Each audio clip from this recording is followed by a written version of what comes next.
প্রিয় বন্ধুরা, এভাবে যদি ঢেঁড়স আলুর রেসিপি একবার তৈরি করে নেন, নিমিষেই ভাত রুটি পরোটা একদম শেষ হয়ে যাবে। যারা ভেন্ডি খাইতে চায় না, যারা পছন্দ করে না, তারাও নিমিষে খেয়ে নেবে। আর কখন যে ভেন্ডি প্লেটের শেষ হয়ে যাবে সেটা সে বুঝতেই পারবে না। তবে দেরি না করে একবার এইভাবে রেসিপিটি তৈরি করে নেন, আশা করছি আপনাদের কাছে অনেক ভালো লেগে যাবে। নমস্কার বন্ধুরা, সবাই কেমন আছেন? আমি পাপড়ি চলে আসলাম কিচেন অ্যান্ড ব্লগ থেকে আপনাদের মাঝে আজকে একটা ঢেঁড়সের রেসিপি নিয়ে। এখানে নিয়েছি আলু কেটে, আর এখানে নিয়েছি ঢেঁড়স কেটে। আজকে ঢেঁড়স আলু ভাজি হবে। আর ঢেঁড়স আলুটা খুব সুন্দর করে কিভাবে আমি ভাজি করে, সঙ্গে থাকুন আর দেখতে থাকুন। আশা করছি ঢেঁড়সের রেসিপিটা আপনাদের কাছে ভীষণ ভালো লাগবে। কাছে দূরে দেশ ও দেশের বাইরে থেকে যারা আমার ভিডিও সবসময় দেখেন এবং কমেন্ট করেন এবং সুন্দর সুন্দর মন্তব্য রেখে যান, তাদের জন্য অনেক অনেক ভালোবাসা রইল। এখানে কড়াইতে তেল দিয়ে দিয়েছি, এখানে আলুটা দিয়ে দিচ্ছি। আলুটা ভেজে নেব, কারণ আলুটা এখানে ভেজে নিয়ে তারপরে ঢেঁড়সটা দেবো।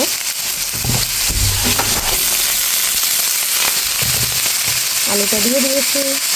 আলুতে যে পরিমাণে হলুদ লাগবে সেটা আমি এখন দিয়ে দিচ্ছি, আর দিয়ে দিচ্ছি লবণ। একটু নেড়ে চেড়ে দিয়ে মিশিয়ে দিলাম।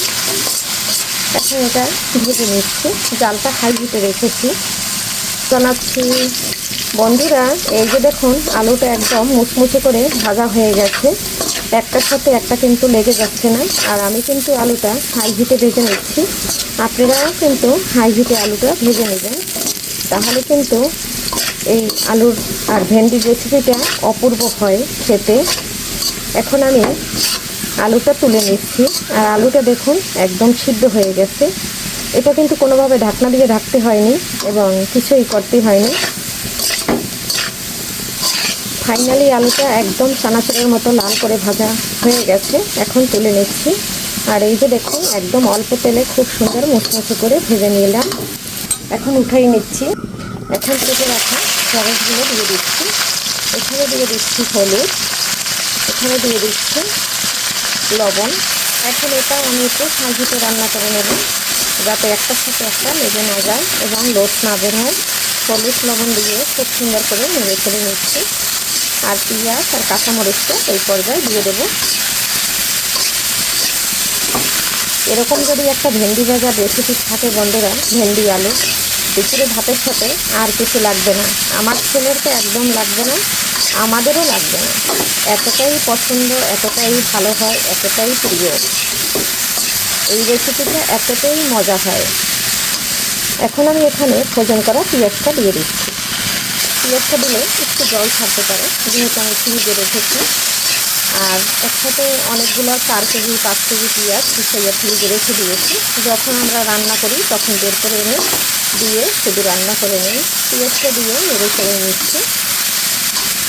আর এখানে কাঁচামরিচটা দিয়ে দিচ্ছি। ঝাল অনুযায়ী আপনারা কাঁচামরিচটা দিবেন। কাঁচামরিচটা বেশি একটা ঝাল নয়, তাই আমি একটু বেশি দিয়েছি। এখন খুব সুন্দর করে উল্টে পাল্টে নেড়ে চেড়ে, আর এটা কিন্তু কোনোভাবেই ঢাকতে হবে না বন্ধুরা। এই যে একটুও কিন্তু লোট বের হবে না। আর অনেকে আছে ঢেঁড়স ভাজলে পরে ঢেকে দেয়, এর জন্য কিন্তু একদম লোট হয়ে যায় আর পিছল পিছল একটা ভাব হয়ে যায়, গলে যায়, খেতে ভালো লাগে না। আর এটা একদম মুচমুচে হবে। আর এভাবে খুব সুন্দর করে উল্টে পাল্টে ভেজে নেব বন্ধুরা। এই যে দেখুন জালটা কিন্তু হাই হিটে দিয়ে ভেজে নিয়েছি, একটার সাথে কিন্তু একটা লাগেনি। আর ঢেঁড়সটা কিন্তু একদম সিদ্ধ হয়ে গেছে। আর আমি কিন্তু আর তেলও দেইনি, ওই অল্প তেল দিয়ে আলু ভেজে নিয়ে ওই তেলের ভিতরেই কিন্তু ঢেঁড়সটা ভেজে নিয়েছি। আর ঢেঁড়সের কালারটা কিন্তু খুব সুন্দর আছে। ঢেঁড়সটা ফাইনালি কিন্তু আমার হয়ে গেছে বন্ধুরা। এই যে দেখুন কত সুন্দর, একদম ঝরঝরে।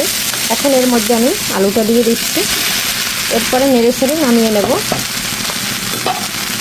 এই যে দেখুন বন্ধুরা, ঢেঁড়সটা ফাইনালি কিন্তু একদম হয়ে গেছে আর সবুজ কালার রয়ে গেছে। আলুটা একটু দেখিয়ে দিচ্ছি, এই যে দেখুন একদম সিদ্ধ হয়ে গেছে। এই পর্যায়ে এখন নামিয়ে নিচ্ছি। এভাবে বন্ধুরা একবার হইলেও ঢেঁড়সের রেসিপি করে খাবেন। এখন আমি ঢেঁড়সটা নামিয়ে নিচ্ছি।